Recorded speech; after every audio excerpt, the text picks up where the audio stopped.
బేంగన్ చావల్ తయారీకి కావాల్సిన పదార్థాలు సిద్ధంగా ఉన్నాయి. ఓకే, స్టవ్ ఆన్ చేసేనా? చేసేయండి. ఓకే,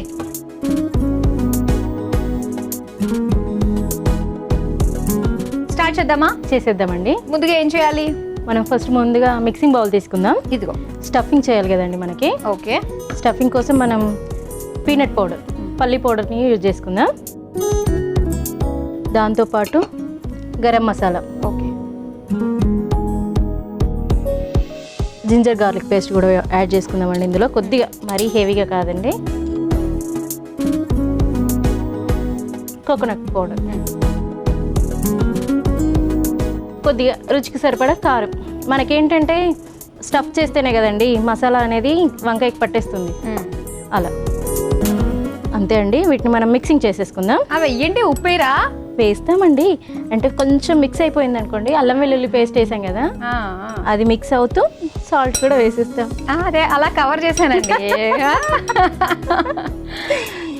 మీరు నన్ను ఉప్పులో దొరకబెట్టేశారు. మరి ఒప్పుకున్నారు మొత్తానికి. అమ్మయ్య, కవరింగ్ ఎక్కడిస్తారా అనుకున్నాను.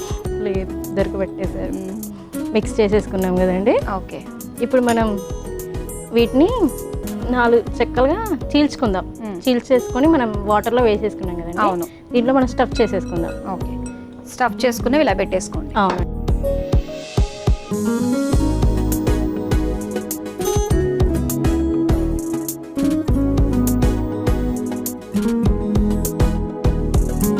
ఇప్పుడు మనం బాండీ ఆన్ చేసేసుకుందామండి. ఓకే,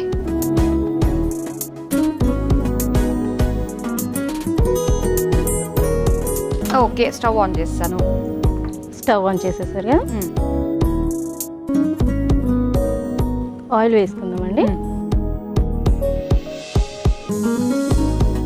ఏ చేసినా ఆయిల్ తక్కువ ఉండాలి, టేస్టీగా ఉండాలి, అన్నీ అడుగుతూ ఉంటారు కదండి. ఎన్ని కష్టాలండి మీకు కదండి. అవును, అది చాలా ఆయిల్ చాలండి. సరిపోతుందా? సరిపోతుందండి. ఓకే, అంటే స్టఫ్ అయిన వంకాయలు స్టఫ్ కదండి కదా, ఇంకొంచెం రోస్ట్ అవ్వడానికి ఎక్కువ వేసేసుకుందాం. ఆయిల్ హీట్ అయిపోతుంది కదండి ఆల్మోస్ట్. మనం ఏంటంటే వంకాయలు త్వరగా మగ్గడానికి ఫస్ట్ వంకాయలను వేసేద్దాం. ఇవన్నీ వేసామనుకోండి అడగంటేస్తాయి. ఓకే, అందుకనేసి ఫస్ట్ మనం ముందుగానే ఆయిల్ హీట్ అయిపోయింది కదా, వంకాయలని కూడా యాడ్ చేసేసుకుందామండి. స్టఫింగ్ కదా. ఈ వంట ఎక్కడ నేర్చుకున్నారు? ఈ వంట వచ్చేసి అమ్మ వాళ్ళ సైడ్ ఉంది, అత్త వాళ్ళ సైడ్ ఉంది, ఇద్దరు చేసేవారు. కొల్హాపూర్లో అయితే మీరు వాళ్ళకి నేర్పించారా? లేదండి, అక్కడ కూడా తిన్నాను. బయటికి వెళ్తాం, తిరిగి తిరిగి వస్తూ ఉంటాం కదా, ఏదో ఒకటి ఆర్డర్ పెట్టుకోవాలనుకుంటాం. మెనూ చూసేవారికి డిఫరెంట్గా ఉంది కదా, చూద్దాంలే, ట్రై చేద్దాం అనేసి ట్రై చేసేసాం అన్నట్టు. ఓకే, ఇదిగోండి.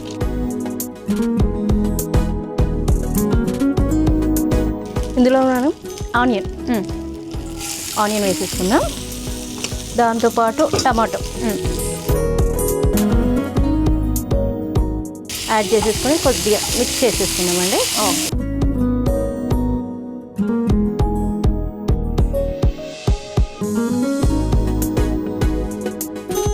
ఇందులోనే మనం కొద్దిగా కలర్ కోసం పసుపు కూడా యాడ్ చేసేసుకుందాం.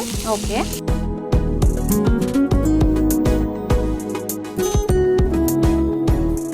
కొద్దిగా సాల్ట్ కూడా యాడ్ చేసేసుకుందామండి, ఎందుకంటే త్వరగా మగ్గిపోతాయి. పట్టేశారు. ఏదైనా ఈజీగా అవ్వాలి కదా మనకి. కానీ ఈ సమ్మర్లో మనకి స్టవ్ దగ్గర వంటగదిలో ఉండడం అంటే ఎంత కష్టం అసలు. చాలా చాలా కష్టం, ఇరిటేటింగ్ ఫీలింగ్. ఎవరైనా వంట చేసి పెడితే బాగుండే అనిపిస్తుంది. కానీ ఏదన్నా కూడా వంటగదిలోకి వెళ్ళి ఖచ్చితంగా ఎక్కువ టైం స్పెండ్ చేయాల్సిన టైం కూడా మనకు సమ్మరే అవుతుంది. అవును, ఏదైనా పొద్దున్న చేసి పెట్టేసుకుని సాయంత్రం కూడా అవే తినేద్దామంటే కుదరదు, పాడైపోతాయి. పాడైపోతాయని కాదండి, సమ్మర్ వచ్చిందంటే పిల్లలకి హాలిడేస్ లేవా అక్కడ. ఎస్, ఇది ఒక పెద్ద మెయిన్ రీజన్. ఇది చాలా చాలా కష్టమైంది.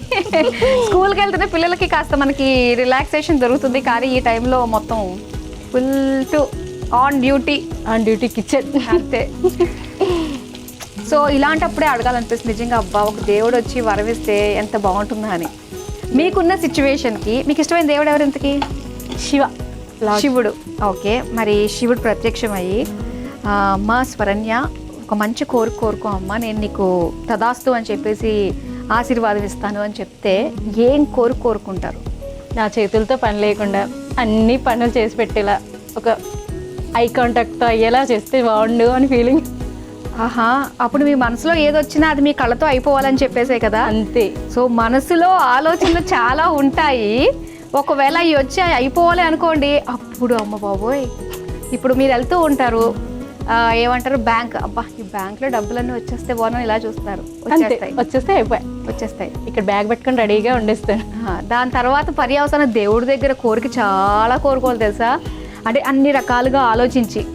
అప్పట్లో అలానే కదా, కోరికలు కోరుకోవడానికి అక్కడ చంపకూడదు, ఇక్కడ చంపకూడదు, ఆడవాళ్ళు చంపకూడదు, మగవాళ్ళు చంపకూడదు, ఇలాంటి కొత్త కొత్త అవతారాలు వచ్చినాయి అన్నీ కూడా అలాంటి కోరికలు ఉండడం వల్లే కదా. అంతే. సో దేవుడు దానికి తగ్గట్టుగా అంతకు మించి అన్నట్టుగా అలాంటి రూపం వచ్చేసి చంపేస్తాడు. అలా దుష్ట సంహారం. ఓకే, వంకాయ గురించి మాట్లాడుకుందాం మనం. వంకాయ అంటే వంకాయతో మనతో మన వదినలు, వంకాయ వంటి కూర ఉండదు, వదిన వంటి రాక్షసు ఉండదు. నన్ను ఎక్కిస్తున్నారు ఎక్కడ మీరు. మరి ఏం చెప్పాలనుకుంటున్నారు? మరి మీరు గ్యాప్ ఇచ్చేసరికి నేను వచ్చేసాను, ఇంకా అంతేనేమో. కాదైతే అంత ముదువుగా తింటా ఉంటే ఎలా నోట్లోకి వెళ్ళిపోతుందో, వదిన కూడా అలానే మన లోపలికి వెళ్ళిపోతూ ఉంటారు. అంతేరా? అంతే. బలవంతంగా లేదండి, అంటే మనం వంకాయని బలవంతంగా తినలేం కదండి, ఇష్టంగా, చాలా ఇష్టంగా. మంచి కవరింగ్ అనమాట. లేదు బిస్కెట్. నెక్స్ట్ ఏం చేస్తారు ఇప్పుడు? నెక్స్ట్ అండి, ఇందులో కొద్దిగా కారం కూడా వేసేసుకుందాం, టేస్ట్కి సరిపడా. ఇందులోనే మనం సాల్ట్. ఓకే, దాంతోపాటు అదొక్కసారి మనం మిక్సింగ్ చేసేసుకొని రైస్ యాడ్ చేసుకుంటే అయిపోయి మన ఫుడ్. బెంగన్ చావల్.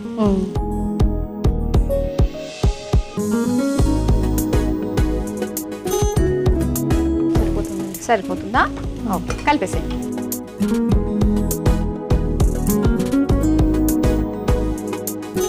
కానీ కుక్కర్లో చేసుకుంటే ఈ వంకాయలు మరీ ఎక్కువ ఉడికిపోయి విడిపోతాయి కదా, వంకాయలా కనిపించదు. అవును కదా. రైస్లో మనం బిర్యానీ లాగా అనుకోండి, ఆల్మోస్ట్ వంకాయ బిర్యానీ. అంతే. మనం ఏ పేరు పెట్టుకుంటే అదే అండి వంటల్లో, ఇంగ్రీడియంట్స్ మార్చడం అంతే కదా. ఓకే స్వరణ్య గారు, రెడీ అయిపోయినట్టే కదా? రెడీ అయిపోయిందండి. తీసేద్దామా? ఇంకా తీసేద్దామండి. స్టవ్ ఆఫ్ చేసేస్తాం.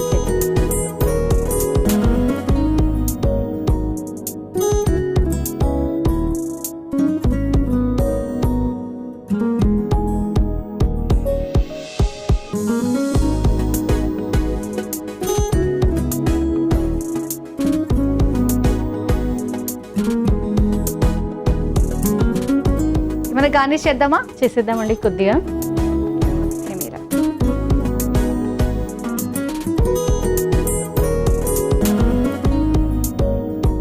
వేడివేడిగా బెంగన్ చావల్ రెడీ అయిపోయింది. మధ్యం తయారీకి కావాల్సిన పదార్థాలు తయారు చేసే విధానం మరోసారి చూసేయండి.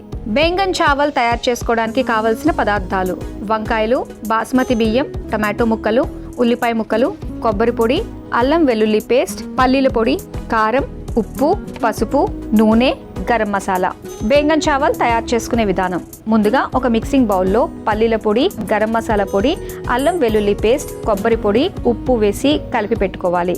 ఇప్పుడు 4 చీలికలుగా కట్ చేసుకున్న వంకాయల్లో ఈ మిశ్రమాన్ని స్టఫ్ చేసి పక్కన పెట్టుకోవాలి. ఇప్పుడు స్టవ్ ఆన్ చేసి పాన్ లో నూనె వేసి వేడయ్యాక అందులో స్టఫ్ చేసుకున్న వంకాయలు వేసి కలర్ మారేంత వరకు వేయించుకోవాలి. తర్వాత అందులో ఉల్లిపాయ ముక్కలు, టమాటో ముక్కలు, పసుపు, ఉప్పు వేసి వేయించుకోవాలి. ఇప్పుడు అందులో కారం, సరిపడా ఉప్పు, ఉడికించుకున్న బాస్మతి అన్నం వేసి కలిపి 2 నిమిషాల పాటు మగ్గించుకుని సర్వింగ్ బౌల్లోకి తీసుకుని పైనుంచి కొత్తిమీర వేసి సర్వ్ చేసుకుంటే బెంగన్ చావల్ రెడీ.